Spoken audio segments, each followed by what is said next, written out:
Welcome class 11th. Class 11th, today I'm going to start with the new topic that is the देखो till now we have done the exercise 10G ठीक है last topic ਅਸੀਂ कर चुके थे 10G वाला new topic start कर रही हैं 10G तो अगे it means there is exercise number 10H ठीक है ਉਹਦੀਆਂ एग्जाम्पल्स ਉਹਦਾ कॉन्सैप्ट कर रहे हैं ठीक है मैं स्टूडेंट्स फिर दोबारा रिपीट कर रही हैं it's a very important chapter ध्यान दे नाल प्रॉपरली समझना हर एक चीज़ नू okay so next topic is angle between the to straight lines कि दो स्ट्रेट लाइन्स के बारे ਆਪਾਂ ਹੁਣ पढ़ लिया कि उन्होंने कि इंटरसैक्ट करदियाँ उन्होंने है ना पैरेलल कदों होंदियां परपेंडिकुलर कदों होंदियां बट हुण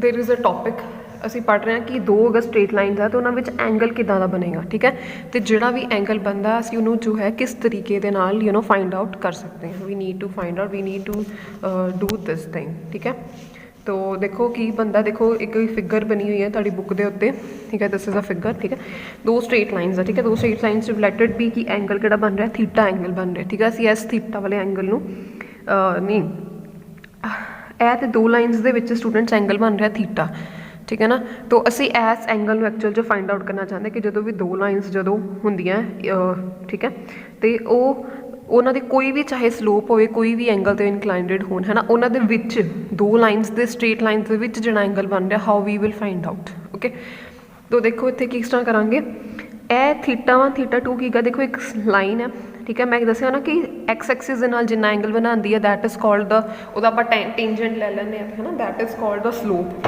कि ठीक है यह तो हो गया कि एक्स एक्सिस के नाल कितना एंगल बना रही है भी लाइन का हो गया कि आ वाली लाइन एक्स एक्सिस के नाल कितना एंगल बना रही but this is the angle कि आ दोनों लाइन आपस दे विच कितना एंगल बना रही so this is the theta okay so students this is theta is equals to ठीक है तुसीं सिंपल इहदा ना एक फॉर्मूला लर्न कर लो ये वाला ठीक है असी आर्टिकल तो नहीं जावांगे tan theta is equals to m1 minus m2 1 plus m1 m2 ठीक है देखो m1 m2 की हो गया m1 हो गया आ वाली फर्स्ट वाली लाइन की स्लोप m2 की हो गया दूसरी वाली लाइन की स्लोप ठीक है तो इन्हों इस तरीके के नाल लिखोगे tan theta is equals to m1 minus m2 1 plus m1 m2 ठीक है तो दिस इज द यह हो गया उस बाद थीटा को कितना निकालेंगे थीटा इधर रहन दो इतने जाके बच्चे टैन इनवर्स बन जाता है ठीक है ना थीटा इधर एंगल इधर है गया tan inverse of this amount okay इस तरीके के नाल ठीक है सो दिस इज़ द ए हो गया फॉर्मूला कि आप दो स्ट्रेट लाइन के आप एंगल कितना निकालना है ठीक है तो देखो आप इतने ना एक होर चीज़ बस याद रखनी है कि जो आप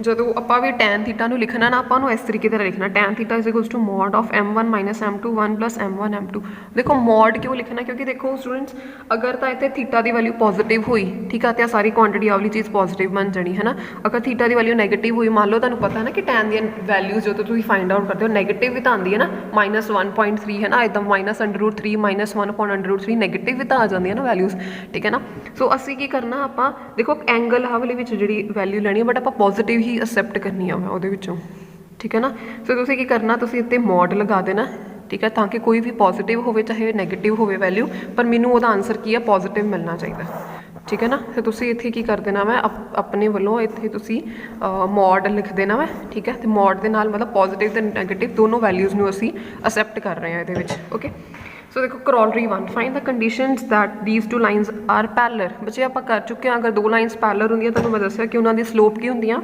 स्लोप आर इक्वल ठीक है अगर दो लाइन्स परपेंडिकुलर होंदियां दैन की हुंदा इन्हां दा product of slope is equals to -1 वही चीज़ है बिल्कुल जो उन्होंने दोबारा एक्सप्लेन किया होया ठीक है so next is the article number 20 बच्चे बड़ा इंपॉर्टेंट आ find the equation of line है ना parallel to this line find the equation of line parallel to this line ਇਹਦਾ वैसे कॉन्सैप्ट नैक्सट एक्सरसाइज के विच आएगा बट इन्होंने इतने दसिया होया सो आप कर लेने इनू भी कोई भी अगर मान लो लाइन गिवन है ठीक है ax + by + c वाली फॉर्म के कोई लाइन गिवन है या किसी भी फॉर्म के कोई लाइन गिवन है उन्होंने कहा कि इन्हां इहदे पैरेलल जी लाइन होएगी है ना वो इक्वेशन कढ़ के दिखाओ सिंपली तुसीं की करना है सारा आर्टिकल एक्सप्लेन किया है तुहानूं पता है कि अगर पैरेलल लाइन्स होन दो लाइन्स अगर पैरेलल होन है ना तो उन्होंने स्लोप्स की हो जाती इक्वल हो जाती ठीक है तो देखो सारे जने अगर यह लाइन गिवन है यदि स्लोप की नहीं होगी -a/b तुहानूं पता है कि किस तरह निकालीए अगर ये लाइन एक पैरेलल निकालनी वो भी स्लोप आही हो जाएगी ठीक है एक जनरल फॉर्म होंगी है जिवें लिखी दी ना y equals to mx + c तो उन्होंने y इक्वल्स टू m की जगह पर आ पुट कर दिता मतलब स्लोप की वैल्यू, ठीक है, x plus C dash. Okay, इनू सॉल्व किया, एक्स की इक्वेशन साढ़े को आ बन गई। हुण तुसीं की करोगे जो तुहानूं पेपर दे कभी भी क्वेश्चन आए, मान लो कभी भी कि ना लिखिया हो कि find the equation of a line, आ एक लाइन गिवन है ਉਹਦੀ इक्वेशन, ठीक है, तुसीं ਉਹਦੇ पैरल लाइन की इक्वेशन कट के दिखाओ, यह लाइन आ ਇਹਦੀ पैरल लाइन की इक्वेशन कट के दिखाओ, तुसीं सिंपली की करोगे ax प्लस by उदा ही रहन दोगे, सी जो भी कोई इंटरसैप्ट गिवन होएगा ना वो नहीं लिखना, वो जगह पर के लिख देना इज इक्वल्स टू 0, ठीक है, प्लस के वेयर के इज सम अनदर कॉन्सटेंट जोड़ा कि सानू पता नहीं है, पर डिफाइन आपां फाइंड आउट नहीं किया, इतने सी रियली कोई इंटरसैप्ट होएगा। When we do the example ना, लाइक अगर मैं कहां इत्थे कि 3x plus 5y plus 7 equal to 0, ये पैरलर एक लाइन कट के दिखाओ, तुसीं की लिखोगे 3x plus 5y plus k is equals to 0। देखो यह लाइन है कि ये पैरलर तक कितनी सारिया लाइन, एक लाइन है, हम मैं कहा कि लाइन पैरलर दसो लाइन्स, आ भी पैरलर है, भी पैरलर है, भी पैरलर है, भी पैरलर है, भी पैरलर है ना, मतलब सैट ऑफ लाइन्स बन जाएंगे, कितनी बड़ी लाइन्स बन जाएंगे, ठीक है। सो आप इतने याद रखना कि उन्होंने जी स्लोप है वो सेम बनेगी, जोड़ा के है इट मीनस इंटरसैप्ट वाला जो चीज़ होंगी वो डिफरेंट होती जाएगी अकॉर्डिंग टू द मतलब पोजीशन किदा की लाइन इंक्लाइंड है, अकॉर्डिंगली वो इंटरसैप्ट चेंज होता जाएगा, ठीक है। सिंपल तुम इतने याद रखना कि के लिख देना आप तो सैट ऑफ लाइन्स बन जाएगा। ओके, तो अगर कोई लाइन इस लाइन की अगर कोई लाइन परपेंडिकुलर हैगी है तो फिर की लिखी दा, सिंपल तुम की लिखते हो A X plus B Y plus C दे कोई लाइन परपेंडिकुलर हैगी, तुम लिखते हो ये बच्चे कॉफिशेंट चेंज कर दी है बी एक्स माइनस ए वाई प्लस के, ठीक है ना, मतलब कि आ वाला कॉफिशेंट इत्थे आ जाता, आ वाला इत्थे आ जाता विद नैगेटिव साइन, ठीक है। जिवें मान लो मैं एग्जाम्पल दे के दस देनी है 3x plus 4y plus 7 is equals to 0, any line which is perpendicular to this line is equal to 4x minus 3y plus 7 is equals to 0, sorry plus के लिख दोगे, है ना, तो दिस इस तरीके के नाल स्टूडेंट्स आ जाएगी। सिंपल बस इक्वेशन लिखनी है, शॉर्टकट है, इदा ही याद रखना तुसी। ओके, सो एक होर चीज़, एक होर article that is a very important, show that the two lines are parallel if a1 over b1 is equals to a2 over b2। अगर मान लो दोनों दो लाइन्स ने इक्वेशनस गिवन है ना, तुसीं दसना होवे कि ये दोनों लाइन्स की मैं पैरलर है, ठीक है। तो पैरलर तुसीं की करोगे a1 ओवर b1, कंडीशन होंगी है एक कंडीशन यह है कि अगर दो लाइन्स को आप पैरलर शो करना उन्होंने स्लोप्स की होनी चाहिए मैं इक्वल होनी चाहिए मैं, ठीक है ना। तो एक कंडीशन यह है कि a1 over b1 is equals to a2 over b2, अगर यह कंडीशन सैटिस्फाई करती है तो भी दो लाइन्स की मैं पैरलर है। देखो इनू करा इक्वल ए वो तो ही आया a1 ओवर b1 स्लोप ही होंगी बेटा, अगर तुहानूं याद होए तो, अगर तुम कंसैप्ट को ध्यान नाल समझो तो, ठीक है ना। आप स्लोप ही लिखनी, अगर इस लाइन की स्लोप लिखनी हो कि लिखोगे माइनस ए अपॉन बी लिखोगे, इतने माइनस a2 अपॉन b2 लिखोगे, माइनस माइनस कैंसल हो जाएगा तो आएगा तो यही ना, ठीक है। एंड परपेंडिकुलर के केस में मैंने पता कंडीशन होंगी m1 m2 is equals to -1, ये तो ही m1 m2 की वैल्यू पुट कर लो, ठीक है, फिर आ कंडीशन बन जाती है, ठीक है। दोनों याद रखनी है, साइमल्टेनियसली याद रखनी है, a1 a2 plus b1 b2 is equals to 0, ठीक है। इस तरीके से ये सारिया चीज़ां जिहड़ियां आपां नैक्सट जो एग्जाम्पल्स और क्वेश्चनस करांगे आपां यूज़ करांगे। ओके, तो next is the example number 1, so I'm going to explain example number 1। देखो find the angle between the line this and this, दो लाइन्स से इक्वेशन गिवन है, ठीक है। समझ के हो कि ax plus B Y plus C is equals to इतना वाली गिवन है, सब तो पहले तुहानूं इस फॉर्म च बना लीदा, मतलब 1 है इधर लै लो, शिफ्ट कर लो। ओके, हुण m1 ते m2 देखो angle between the two lines, हुणे आपां फॉर्मूला पढ़िया कि angle between the two lines की हुंदा tan theta is equals to m1 minus m2 upon 1 minus m1 m2, this is the formula. Okay, तो देखो मैंने सब तो पहले की चाहिए, मैंने तो स्लोप ही चाहिए दोनों लाइन्स दियाँ, इस लाइन की स्लोप काट लो, फिर इस लाइन की स्लोप काट लो। ओके, तो इस लाइन की स्लोप देखो स्टूडेंट्स की हैगी माइनस a अपॉन b होंदा, यानी कि माइनस √3 अपॉन 1, इत्थे 1 अपॉन √3, दो स्लोप्स आ गई। Now put the value of m1 और m2 over here, simple, very simple, ठीक है। देखो m1 की वैल्यू √3 प्लस m2 की वैल्यू प्लस अपॉन √3, ठीक है। 1 माइनस सॉरी ये बच्चे प्लस है ना, 1 प्लस m1 m2 चेक कर लिया, हाँ जी 1 plus m1 m2, 1 plus m1 तो m2, सिंपल उन्होंने सॉल्व किया हुआ है इन्होंने, ठीक है। कैलकुलेशन सॉल्व की, कैलकुलेशन सॉल्व करके मेरे को की आ गया tan theta is equals two plus minus 1 upon √3। देखो स्टूडेंट्स आप प्लस माइनस आप क्यों लेना, मैं दसिया ना कि आप tan दियाँ देखो आप पॉजिटिव वैल्यू तो नैगेटिव वैल्यू दोनों एक्सैप्ट करके चलनी है मैं, ठीक है ना। कि देखो 1 अपॉन √3 तुहानूं पता कि 30 डिग्री तो 1 अपॉन √3 तो होंदा ही है, पर 150 डिग्री तो भी 1 अपॉन √3 होंदी है वैल्यू, ठीक है ना। ये तुहानू ट्रिग्नोमैट्रिक इक्वेशनस दे विच लास्ट एक्सरसाइज दे विच ट्रिग्नोमैट्रिक जो इक्वेशनस पढ़िया वो ये कॉन्सैप्ट पढ़िया सीगा है ना, हाउ टू फाइंड आउट कि 30 डिग्री या 1/√3 होर किहड़ी एंगल ते उहदी वैल्यू जिहड़ी है 1/√3 हुंदी है। ठीक है, ਇਹ ਤੁਸੀਂ ਉੱਥੋਂ ਦੇਖ ਸਕਦੇ ਹੋ। ਐਂਡ ਤੁਸੀਂ ਇਹਦੇ ਦੀਆਂ ਬੱਚੇ ਦੋਨੋਂ ਵੈਲਿਊਜ਼ ਨੂੰ ਅਸੈਪਟ ਕਰਨਾ। Okay, next is the example number 2. If the angle between the two lines is π/4 and the slope of one line is 1/2, find the slope of other line. Angle given है π/4 given है, एक slope given है यानी कि m2 मान लो, let it be m2 given है, 1/2 given है, m1 की वैल्यू कढ़ के दिखानी ਆਪਾਂ एक स्लोप वैल्यू देखो tan theta is equals to this, ਤੁਹਾਨੂੰ पता है फॉर्मूला है, सिंपल वैल्यूज पुट कर दो, थीटा की वैल्यू π/4, ठीक है, m1 की वैल्यू m1, m2 की जगह पर 1/2, 1 + m1 m2, ठीक है। इनू सॉल्व किया, tan π/4 45 डिग्री 1 हो गया, 2m1 - 1/m1 + 2, okay, 2m1 - 1/m1 + 2 is to, देखो इतने बच्चे मैं दसिया ना कि मॉड है, आप मॉड नू जदों भी हटाते हैं या मॉड नू जदों भी खत्म करते हैं दो वैल्यूज एक्सेप्ट करते हैं। ठीक है, एक पॉजिटिव एक नैगेटिव। ठीक है ना, देखो जिवें मैं इत्थे लिख भी देनी है मॉड ऑफ 1, अगर इत्थे मेरे को 1 दे इक्वल आंदा तो इत्थे अगर मैं ए की वैल्यू फाइंड आउट करनी हो तो ए की वैल्यू बच्चे इत्थे +-1 होएगी। ठीक है ना, मतलब मॉडुलस जो फंक्शन होंगे ना, मैं तुहानू अगे भी रिलेशन फंक्शन च we have done the modulus function कि किस तरीके दे नाल हुंदा, उहदे विच बच्चे एक पॉजिटिव वैल्यू हुंदी, एक नैगेटिव वैल्यू हुंदी। ठीक है, आप दोनों वैल्यूज़ नू लैके चलीदा। इत्थे भी अगर मॉडुलस हैगा, इनू मैं अगर खोलना है मतलब मॉडुलस हटाना है तो इत्थे मैनूं इहदियां पॉजिटिव ते नैगेटिव दोनों वैल्यूज़ नू अज्यूम करना पएगा। Okay, so it is 1 and -1, एक बार इनू 1 दे इक्वल इक्वेट कर दो, एक बार इनू -1 दे इक्वल इक्वेट कर दो।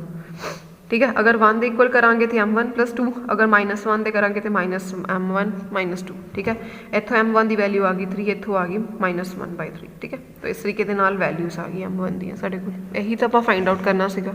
ठीक है, नाउ नेक्स्ट नेक्स्ट देखो, 2 line passing through the point given है, 2 लाइन जी हैं पॉइंट जो पास करती है intersect each other at angle 60 degree.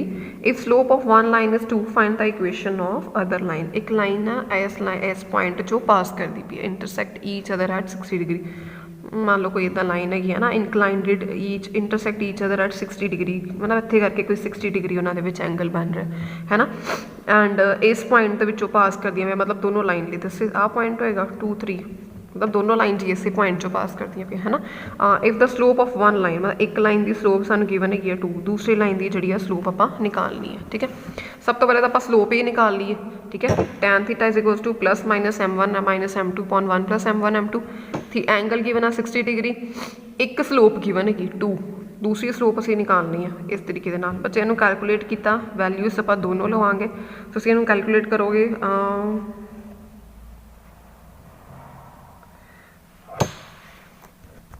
हाँ जी स्टूडेंट्स, ये थोड़ी जी कैलकुलेशन जी है मैं तुहानू दस दिनी हाँ किस तरीके दे नाल कीती हुई है, कन्फ्यूज ना हो इसलिए दस दिनी हाँ। √3/1 is equals to 2 - m2 upon 1 + 2m2 which is equal to 2 - m2 is equals to √3 1 + 2m2। इतने देखो बच्चे ध्यान नाल, इत्थों तक साढ़े कोल आ गया सीगा है ना, तो √3/1 +- 2 - m2 1 + 2m2 है ना, तुसीं इहनूं क्रॉस मल्टीप्लाई करोगे, इत्थे सॉल्व हो गया, 2 - m2 अंदर जाके मल्टीप्लाई होएगा वाली चीज़ ना। सो √3 आप पॉजिटिव ते नैगेटिव दोनों वैल्यूज लैनी है। एक बार आप की किया पॉजिटिव वैल्यू लै ली, ठीक है, तो एक बार आप की किया इहदी इत्थे नैगेटिव वैल्यू नूं लै लिया। ठीक है, एक बार इनू पॉजिटिव के इक्वल रख देना, एक बार इनू नैगेटिव के इक्वल रख देना। ठीक है, √3 + 2 √3m2। ओके, नाउ इहदे equal 2 - m2 is equals to -√3 - 2 √3m2। ठीक है जी, तो इस तरीके के नाल देखो लो इतने बच्चे स्टूडेंट्स m2 तो m2 वाले बच्चे इतने इकट्ठे कर ले, 2 - √3 इधर आ गया, m2 तो m2 ए भी m2 एम भी m2 एक साइड पर इकट्ठे कर ले, इधर वाली साइड पर भी इदा ही। ठीक है, सो इतों m2 की वैल्यू कितनी आ गई 2 - √3, आवला फैक्टर नीचे ਇੱਧਰ ਵੀ ਆਹ ਵਾਲਾ ਫੈਕਟਰ ਉੱਪਰ, ਆਹ ਵਾਲਾ ਫੈਕਟਰ ਨੀਚੇ। ਅੱਛਾ ਦੇਖੋ ਇਹਨਾਂ ਨੇ ਕਾਫੀ ਹੁਣ ਲਾਈਨ ਕਹੀ ਸੀਗੀ ਇੱਥੇ ਨਾਲ, ਵੈਸੇ ਤਾਂ ਸਾਡੇ ਕੋਲ ਆ ਗਈ ਸਲੋਪ ਹੈ ਨਾ, if the to line passing through the point, if slope of other one line is 2, find the equation of other line. Equation ਕੱਢਣ ਲਈ ਕਿਹਾ ਸੀਗਾ ਹੈ ਨਾ। ਤੇ ਦੇਖੋ ਇਕੁਏਸ਼ਨ ਆਫ ਅਦਰ ਲਾਈਨ ਤੇ ਉਦੋਂ ਆਏਗੀ ਸਾਡੇ ਕੋਲ, ਠੀਕ ਹੈ ਨਾ। ਇਕੁਏਸ਼ਨ ਤਾਂ ਬੱਚੇ ਉਦੋਂ ਹੀ ਬਣਦੀ ਹੈ ਨਾ, ਇਕੁਏਸ਼ਨ ਬਣਾਉਣ ਦਾ ਮਤਲਬ ਹੈ y minus y1 is equals to m x minus x1, ਠੀਕ ਹੈ।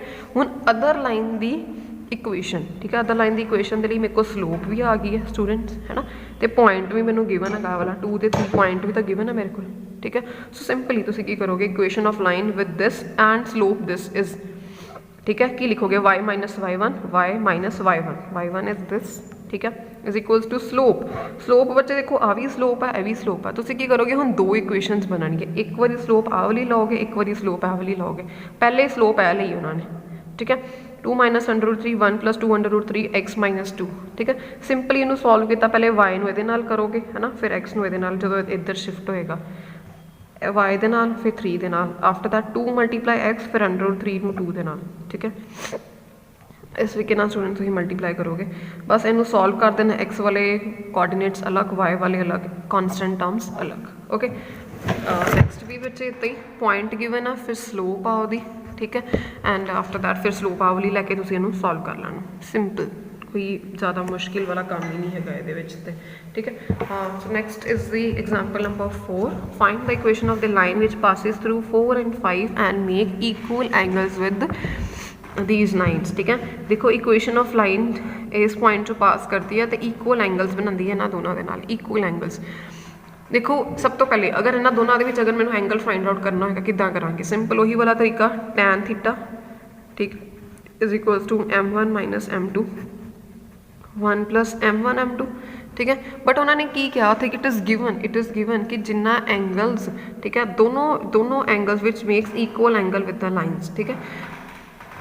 कोई एक लाइन हैगी होर जिहड़ा कि इस लाइन दे नाल भी उन्ना ही एंगल बनाती है जिन्ना कि इस लाइन दे नाल बना रही है, ठीक है ना। कोई इहो जी लाइन होएगी, उस लाइन की इक्वेशन कड्ढनी, कोई एक नवी लाइन है, तीसरी लाइन आ तो 2 ही लाइन्स की इक्वेशन गिवन आ, ठीक है ना। कोई इहो जी तीसरी लाइन हैगी है, ठीक है स्टूडेंट्स, जिहड़ा कि इस लाइन के नाल भी उन्ना ही एंगल बनाती है जिन्ना कि ए वाली लाइन के नाल बनाती है, ठीक है। कुछ इस तरीके से देख सकते हो इदा करके, ठीक है, मतलब इस लाइन के नाल भी उन्ना एंगल बन रहा है, इस लाइन के नाल भी उन्ना एंगल बन रहा है, ठीक है। फिर वो कहता है कि हुण इस जी आ तीसरी वाली लाइन है ना, यदी इक्वेशन कढ़ के विखानी है, ठीक है। तो यह वाली इक्वेशन जी 4 ते 5 पॉइंट चो पास करती है, ओके। एक पॉइंट मैनू मिल गया, हुण यदी इक्वेशन का बच्चे उदों होएगी ना, एक पॉइंट आ गया मेरे को, मेरा तो काम आ कि यदी इक्वेशन कढ़ना, पॉइंट आ गया मेरे को, अगर यदी मैनू स्लोप पता लग जाए फिर ही मैं कढ़ सकती हाँ ना, ठीक है, फिर ही मैनू पता लगेगा ना कि यदी इक्वेशन की आएगी, ठीक है, ओके। एंड दैन नाउ की करांगे, हुण मैं सब तो पहले देखो ये भी उन्ना एंगल बन रहा है, ये भी उन्ना ही एंगल बन रहा है, की करोगे सब तो पहले इन्होंने दोनों की स्लोप्स फाइंड आउट करो,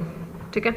देखो any line which is passing through 4 and 5, देखो इस लाइन चो जी भी लाइन पास बनेगी, ठीक है, की होएगी y - 5 m, एस m की वैल्यू मैंने पता लगनी चाहिए ताकि मैं इक्वेशन फाइंड आउट कर सका, ताकि मेरा क्वेश्चन जो है सॉल्व हो सके, okay. Now the slopes of the line, आ 2 लाइन्स की इक्वेशनस गिवन है तुहानूं बेटा इत्थे, ठीक है। इन्हों की स्लोप पहली वाली की स्लोप कितनी होगी 5.12, इतनी होगी 3/4, ठीक है, सिंपल। हुण इट इज़ गिवन दैट कि दोनों एंगल जो है दोनों लाइन्स के नाल सेम एंगल बन रहा है, ठीक है। तो ये एंगल, ठीक है, एक बारी मतलब ए वाली लाइन एक बारी ये एंगल बनाओ, एक बारी ये एंगल बनाओ, ठीक है ना। यदी स्लोप कितनी है m1, है ना, लैट इट बी, यदी स्लोप हैगी है कितनी 5/12, okay. So let it be, यदी जी स्लोप हैगी दैट इज़ 3/4। पहले तुसीं देखना कि इन्होंने दोनों लाइन्स के कितना एंगल बन रहा है, बिकॉज उन्होंने दसिया कि जी वाली लाइन है इस दे नाल जिन्ना एंगल बनाती उही एंगल ये भी बना रही है। सो ध्यान नाल ये जिन्ना एंगल बन रहा तो ये जिन्ना एंगल बन रहा बोथ आर द सेम, ठीक है। सो नाउ तुसीं की करोगे, इन्हों के उपर यह वाला फॉर्मूला, यह वाला जो tan थीटा वाला है एंगल बिटवीन द 2 लाइन्स, ठीक है, m - 5/12, मतलब एक स्लोप इनू अज्यूम करना, एक स्लोप इनू अज्यूम करना, ठीक है। और ए वाली साइड दे एदी स्लोप तो m ही है, यदी स्लोप 3/4, एक m ले लो स्लोप, एक यदी 3/4, ओके इस तरीके के नाल बच्चे लिख के तुसीं इहनूं सॉल्व करके m की वैल्यू फाइंड आउट करनी है। ठीक है, हुण देखो नीचे आपां सॉल्व करांगे तो नीचे साडे कोल इदां करके क्वाड्रेटिक बन जाएगी। क्वाड्रेटिक बन के तुसीं आ फॉर्मूला लगा के m की वैल्यू नूं कैलकुलेट करोगे। जिहड़ा तां कैलकुलेशन वाला वर्क है स्टूडेंट्स तुसीं अपने आप करोगे। ठीक है, m की वैल्यू देखो स्टूडेंट्स इत्थे मेरे कोल आ गई है -7/4 ते 4/7। ठीक है, आपां दोनों ही एक्सेप्ट करके वेखनी है। अगर m की वैल्यू 4/7 हैगी है, ठीक है, इक्वेशन की हैगी सी साडे कोल बेसिकली इक्वेशन हैगी सी। ठीक है, ये 4/7 स्लोप की वैल्यू पुट करो, अगली बारी की करो 7 पुट कर लो, दो इक्वेशनस तुहाडे कोल बन जाएंगे। आही तो निकालना सीगा इक्वेशन ऑफ लाइन। ठीक है, सो इस तरीके के नाल स्टूडेंट्स तुसीं ये वाला काम करोगे। ठीक है, तो नैक्सट क्वेश्चन देखते हैं, नैक्सट एग्जाम्पल बिल्कुल सेम है बच्चे। देखो if the lines are equally inclined to the lines है ना, find the value of M. Simple कि आ दोनों लाइन्स है इक्वली इनक्लाइंडेड का मतलब आ कि दोनों के सेम एंगल बन रहा। ठीक है, equally inclined to the this line. ठीक है ना, आ एक लाइन की इक्वेशन गिवन है जिवें कि हुणे आपां एक बिल्कुल सेम तरीके दे नाल। ठीक है, जिवें the given equations are this and this. आ दोनों लाइन्स जी है मतलब यह दोनों लाइन्स ये इनक्लाइंडेड है। जिदा मैं हुणे इक्वेशन बनाई मान लो आ दोनों लाइन्स आ। ठीक है, तीसरी लाइन जी इदा करके हैगी। ठीक है ना, यह जी तीसरी लाइन आ वो इक्वेशन सानू गिवन हैगी y=mx प्लस कितना गिवन है 4। ठीक है, सो सिंपली एदा तो एदा एंगल एदा तो एंगल इक्वली इनक्लाइंडेड है, मतलब दोनों के एंगल्स की होंगे सेम होंगे। तो सेम करके उस बाद फिर उसी तरीके m की वैल्यू कैलकुलेट कर लेना। ठीक है, एंड इतों m की वैल्यू आ एक आई है नॉट पॉसिबल, एक आ वैल्यू आएगी m की। ठीक है, इस तरीके m की वैल्यू कटनी है बस। इतने इक्वेशन नहीं कही, इतने सिर्फ m की वैल्यू ही कही सी, आप m की वैल्यू कट देनी। Okay, so this is all about the exercise 10H concept and examples. ठीक है, हाँ तो 10H के स्टूडेंट्स देखो किहड़े क्वेश्चन करने हैं। यह क्वेश्चन करना angle between this and this, दो लाइन्स गिवन है angle between this and this. ठीक है, आफ्टर दैट यह क्वेश्चन नहीं करना है। ओके,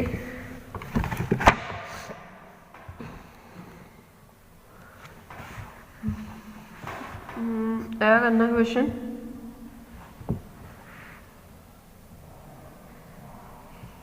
आ देखो बच्चे हुणे किया है, वाले पॉइंट जो पास कर रही है 45 डिग्री ते आ, एक स्लोप गिवन है दूसरी निकालो है ना, एक आ भी क्वेश्चन करना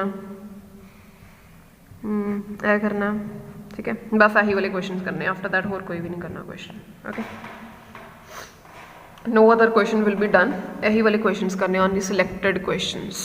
ठीक है, देख सकते हो ध्यान नाल। ठीक है, सो एग्जाम्पल्स करनी ध्यान नाल, वाले क्वेश्चंस करने। सो कंप्लीट करो बेटे exercise number 10H। Thank you so much students.